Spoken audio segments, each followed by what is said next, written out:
Well, welcome back to Robert's Reviews. I'm happy you're here. I'm happy to be here. Oh, we got a movie today. We have finally.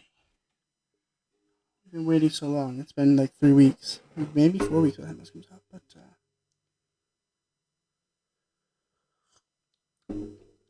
that's good tea in a good mug because today we're gonna be doing the Avengers. Yeah. So this is the first Avengers movie, which came out in 2012. It was a big deal when it came out. I mean, everyone was talking about it. It was the biggest deal ever. Everyone was like, oh my gosh, we've never seen anything this big. They brought, 4 different movies. 5? 5 different movies, clashed them together, made one big movie called The Avengers, which is directed and directed by Joss Whedon, which is so hard to say. Holy crap! Every time I say Joss Whedon, I want to say Josh Whedon. It's not. It's Joss. It's difficult, which is annoying because he's done quite a few things. I just need to relax. Okay, just need to drink some tea. It's really hot tea though. And I can't have my fan on because it interferes with the microphone because all I hear is... So, it's hot in here. I'm drinking hot tea, but I had to because of the mug. So, I just had to. So anyway, let's talk about the movie. The pluses, the minuses, the billion actors. It hopefully won't be a long video because I'm tired, but it probably will be a long video because there's like a billion actors. So let's go through the actors first after I give a quick plot description. Basically, what happens is Nick Fury and his council at S.H.I.E.L.D. comes in and they're like, we need to get the group of people together because we found this Tesseract thing, which they found the Tesseract. And Loki from the Thor movie comes in and he's like, I'm going to take that, thank you very much, and then he takes it for his own, which gives him like crazy power. So, when this happens, Nick Fury's like, we gotta get the Avengers. So, then Iron Man, Captain America, Hawkeye, Thor. Did I say the Hulk already? I should have written this down. And Black Widow, and a bunch of other people. The Avengers, all of them. They come together and they put a stop to Loki. That's basically the extent of the movie. I'm not going to try to spoil too much for this because if you haven't seen The Avengers, that's a big deal. You should watch that movie. I don't know why you haven't watched it yet. What the hell are you doing? Anyway, let's talk about the actors first because there's a lot of them. First, Robert Downey Jr. as Iron Man. Of course. Almost all these people were already hired because they were in their own respective films. I do believe that Iron Man, RDJ, was probably the best performance because I love Robert Downey Jr. and I love Iron Man. But more importantly, his clash with Captain America, which is Chris Evans, was really great. The main focus of that part of the film was seeing how they interacted because they both like to be leaders, but they lead in very different ways. So they get into a lot of fights. Well, you'll see in future movies. But they get through fights pretty much until the end of Endgame. I mean, they just fight literally the whole time. They don't really like each other. They don't respect each other very well. Which is basically the entirety of Robert Downey Jr. and Chris Evans' parts. Mark Ruffalo comes in as the new Hulk because the Incredible Hulk, Edward Norton actually quit. They wanted Edward Norton to be the Hulk, but he said no because they told him that he wouldn't have any creative freedoms because it's Disney. Disney doesn't like to give their actors creative freedom. They don't like to give their actors creative freedom. So Edward Norton said no because he likes to be a big deal of the creative freedom, which I don't understand, I guess, because if you're there to be an actor, you're there to be an actor, which I understand that maybe you want to progress your character more, but also they don't really have the rights to the Hulk right now.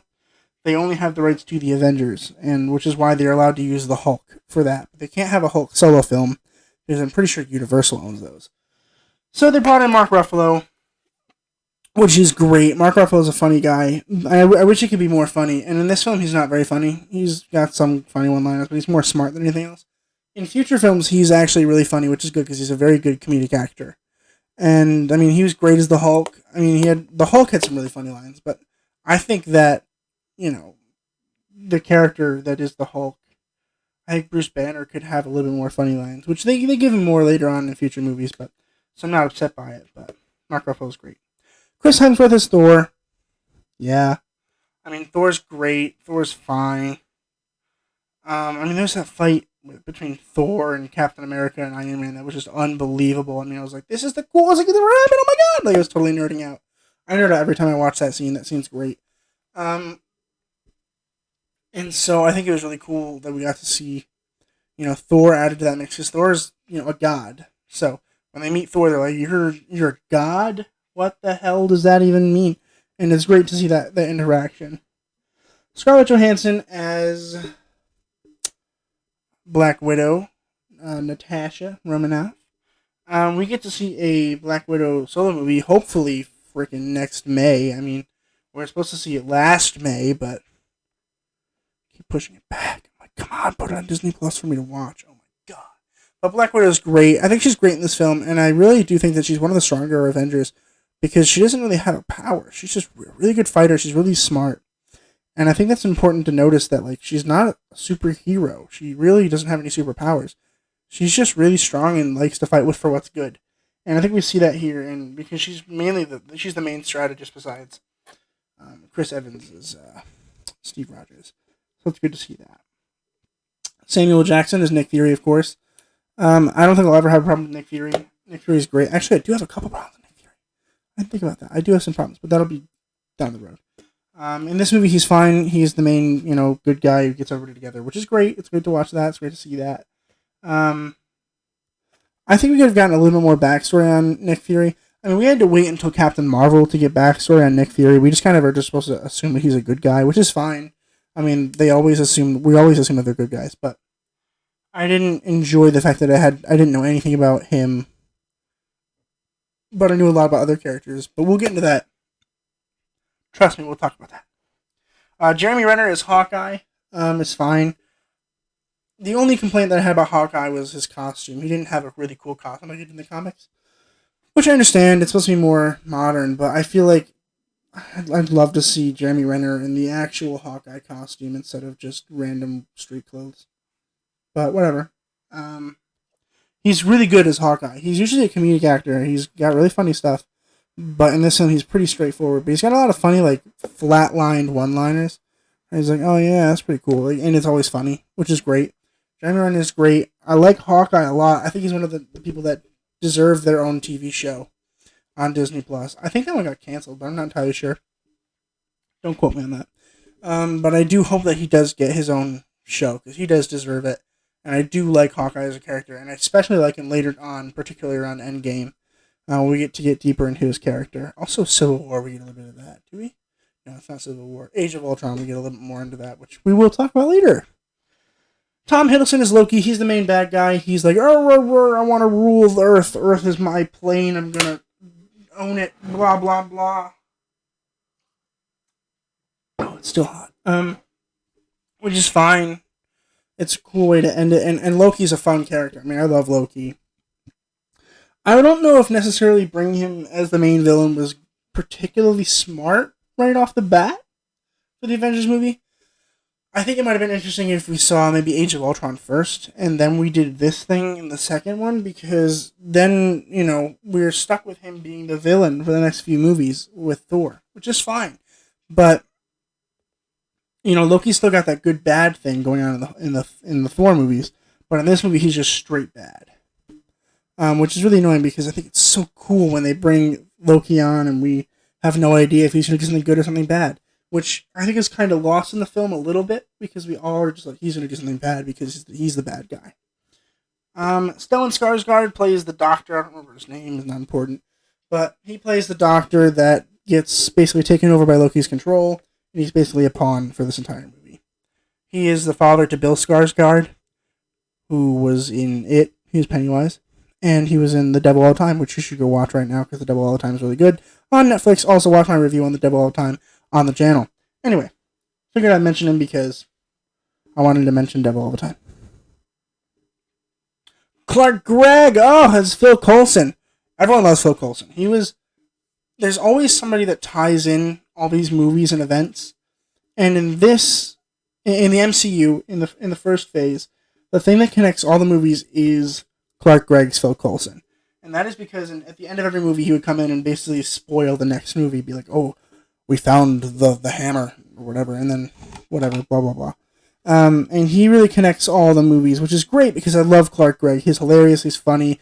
He's just got this intelligence of him that, like, you look at him and you're like, he's a smart guy. If you want more of Phil Coulson, check out Agents of S.H.I.E.L.D., which will be a review that I do talk about later on. I think next week I'll be doing... Yeah, it'll be next week by this point. I'll be doing Agents of S.H.I.E.L.D. Season 1. And unfortunately, Phil Coulson meets his demise in the middle of the movie because he's trying to help... I think he's trying to help Thor when he gets stabbed by a Chitauri sword. So in the MCU, he's dead, but he actually is alive in the series because they bring him back to life somehow. They do talk about it in the series, and actually I think they talk about it in the first couple seasons of Agents of S.H.I.E.L.D. Make sure you watch that if you like the Avengers, because Agents of S.H.I.E.L.D. was really good, and they do talk about a lot about Phil Coulson. Phil Coulson's the main character, and it's really, really cool to watch more Phil Coulson. I love Phil Coulson. Watching Agents of S.H.I.E.L.D. made me like this movie more, so make sure you check that out. Those are all the actors I care to talk about right now because I'm tired and my voice is starting to hurt. But I want to talk about what I didn't like, because I did like almost all the acting. But what I didn't like, I think, is what's going to be more important to my rating, because my rating's going to be high because of the Avengers anyway. I love the Avengers, I love Marvel movies. So they're probably unbiasedly a little bit higher than some other people put them. So I got to talk about what I didn't like about the film. And I think the main thing that I didn't like about the film was the exposition. We spent so long talking about characters we already know about. I think they should have understood that, Iron Man 1 and I guess Iron Man 2, the Incredible Hulk, Thor, and Captain America the First Avenger were the exposition. Was the exposition to this movie. Like, we didn't need to know more about them before we got into this movie. They basically did small recaps that I really just didn't enjoy and didn't need.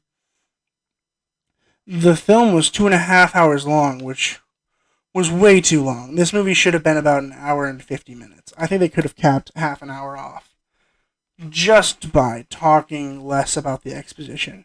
Because it took so long to get from, oh my gosh, Loki is a bad guy, to here are all the Avengers and they're all together. It took so long, and I think they could have brought that down a little bit. And there's so many characters that we didn't know, that we didn't have any exposition for, that we were just supposed to know about. Like Hawkeye, for instance, in particular. I mean, I barely know that much about him now, and I've watched 20 more movies. And I think that they should have spent more time. They should have taken more time away from Iron Man and Captain America and put it on Hawkeye and other small characters that do appear quite often in this film. And I think to some certain extent, they do an okay job with it.